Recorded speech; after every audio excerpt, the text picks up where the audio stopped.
सांसद साहब, आज आपको बांसवाड़ा जिला मुख्यालय पर एक सांसद और एक विधायक होते हुए आखिर में धरना प्रदर्शन करना पड़ रहा है, और किन मांगों को लेकर धरने प्रदर्शन करना पड़ रहा है आपको?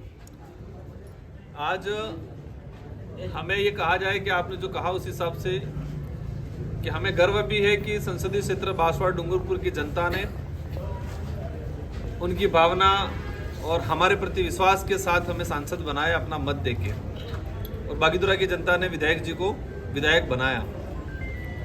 और आज देश के अंदर डबल इंजन की सरकार की जो लोग दावा करते हैं, लेकिन इस सरकार के अंदर अभी देखा गया जो परमाणु बिजली घर का जो मामला है, और परमाणु बिजली घर जहां बन रहा है, आगामी ये 25 तारीख मतलब 2 दिन बाद प्रधानमंत्री जी इसका उद्घाटन करने आ रहे, शिलान्यास करने आ रहे। लेकिन 2012 मतलब 13-14 से लगा के 2025 तक पिछले 10-11 सालों के अंदर जो स्थानीय परिवार था उनके साथ हमेशा अत्याचार शोषण हुआ, और कई बार मैं कहता हूं कि कागजों में मारा गया, जो उनके साथ भी हुआ। मां के परिवारों को उचित मुआवजा नहीं मिला।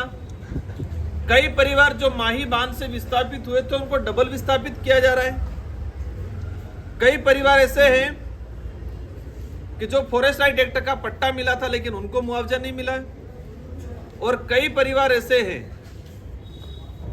कि जिनका मिलाना चारा का कि जमीन पे मकान बैठा था, सरकार की नजर में उसको अतिक्रमणकारी मानते हुए उसको मुआवजा नहीं दिया। तो ये परिवार बरसों से कई नेता आए, कई पार्टी आई, उन्होंने मांगे रखी, लेकिन उनकी कुछ वाजिब जो मांगे थी आज भी वो उन मांगों को पूरा नहीं किया गया है। हमने सरकार के सामने मांग रखी है कि जो लोग मुआवजे से वंचित थे उनको मुआवजा मिले, जो माही से विस्थापित थे और यहाँ भी विस्थापित थे, जो 2 बार विस्थापित हुआ परिवार, इन परिवारों को सरकार विशेष पैकेज दे।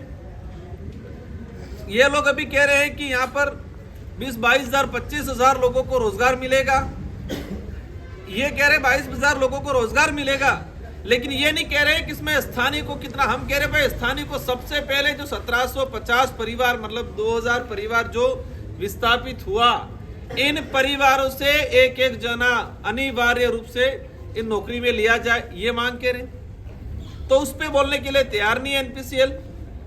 सीएसआर फंड से आप दूसरी जगह डेवलप करा रहे हो, लेकिन जो परिवार विस्थापित हुआ वहां पर सीएसआर फंड से विकास कार्य नहीं हो रहे। शिक्षा और स्वास्थ्य की बात करती है वर्तमान सरकारें, लेकिन वही एनपीसीएल के अंदर एनपीसीएल ने आदिवासी समाज की तो जमीन ली, लेकिन स्कूल की भी जमीन ले ली, उप स्वास्थ्य केंद्र ले लिया, पटवार मंडल ले लिया, आंगनवाड़ी केंद्र ले लिया, तो उस स्कूल का भी अभी तक दूसरी जगह निर्माण या शिफ्ट नहीं हुआ है। तो इन समस्त मांगों को लेके हमने प्रशासन के माध्यम से सरकार को अवगत कराया है अभी एक डेलीगेशन के थ्रू, और अगर सरकार हमें लिखित में सहमति देती है और जो आंदोलन में बैठे उन साथियों की भावना के अनुरूप अगर हमें आश्वस्त करती है तो हम धरना समाप्त करेंगे। लेकिन किसी प्रकार का हमें लिखित में और ठोस एक आश्वासन नहीं मिलता है तब तक हमारा धरना जारी रहेगा। ये मेरा नहीं है, धरने पे बैठे हुए सारे पदाधिकारी, पार्टी के सामाजिक और जो पीड़ित परिवार है उनका है। सरकार आदिवासी समाज को जिस नजरिए से देख रही है वर्तमान, उनको लगता है कि ये गरीब परिवार है, पीड़ित परिवार है, और इनको लगता है कि ये पढ़े लिखे नहीं है तो कहां आवाज उठाएंगे। और ये देखा गया है कि वर्तमान में भाजपा के नेता कर रहे हैं कि विकास की गंगा बहेगी। आप विकास की गंगा की बात करें, जो पीड़ित परिवार जिसकी स्कूल है, जिसका आंगनवाड़ी, उसका नहीं बना पाए आप 5-10 सालों में अंदर। इन लोगों के लिए घर बनाए, छोटे छोटे कमरे बनाए, बॉक्स 600 स्क्वायर फीट के बता रहे हैं, उस बॉक्स के अंदर कौन रहेगा। तो जिस तरह से आदिवासी समाज के साथ जो अत्याचार, जो कुठाराघात हो रहा है, इनकी मांगों को लेके हमारे समस्त पार्टी पदाधिकारी, विधायक जी और सामाजिक पदाधिकारी सब मिलकर आंदोलनरत हैं। उम्मीद है अगर सरकार सच में थोड़ी भी सिंपैथी रखती है और कहे छोटा सा भी दिल है तो इन लोगों की वाजिब मांगे उसको पूरा करेगी। अगर पूरा करेगी तो हम धरना समाप्त करेंगे, बाकी नहीं करेगी तो हम धरने पे जाहिर रहेंगे आज की पूरी नाटी। तो आपको लगता है नरेंद्र मोदी आ रहे हैं तो वो आपकी मांगे सुनेंगे वाजिब? जिस तरह से भाजपा के लोग दावा करते हैं कि ये डबल इंजन की सरकार है, वो दावा करते हैं कि मोदी जी गरीबों की मसीहा है, तो मेरा यही कहना कि मैं खुद मिला था स्वयं इस मांग को लेके, और आज इतने दिनों से परिवार पीड़ित है। आप शिलान्यास करने आ रहे हो, जिस जमीन पे आदिवासी बैठा था उस पे आप शिलान्यास कर रहे हो। आपका मन कैसे मानेगा जिस आदिवासी परिवार को आज भी जमीन नहीं मिली है, वो दर दर की ठोकरें खा रहा है, उसको उचित मुआवजा नहीं मिला है, उनके बच्चों को पढ़ने के लिए स्कूल नहीं बनी है जो स्कूल इसमें जा रही है।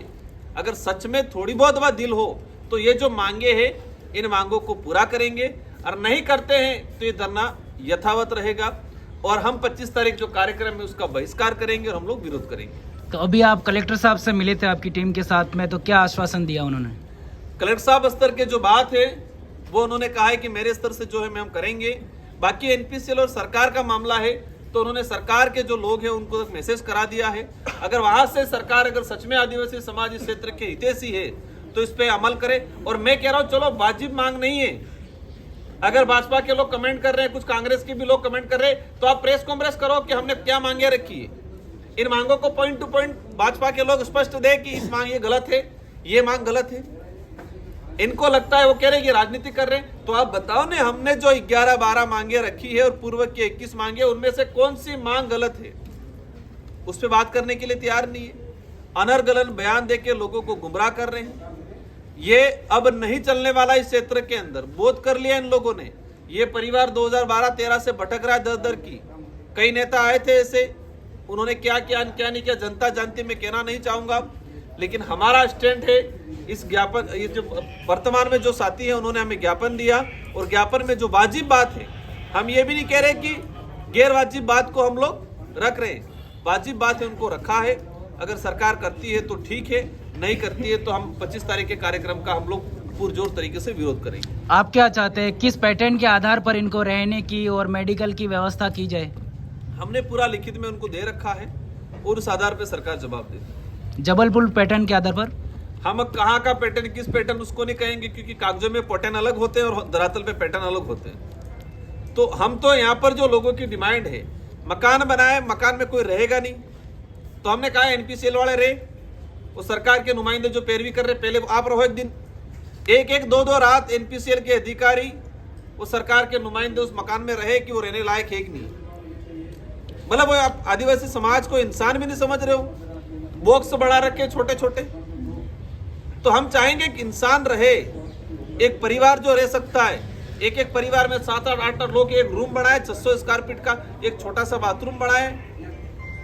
भेड़ बकरियों की मानसिकता से सरकार आदिवासी, दलित, पिछड़े, गरीब के बारे में सोचती है।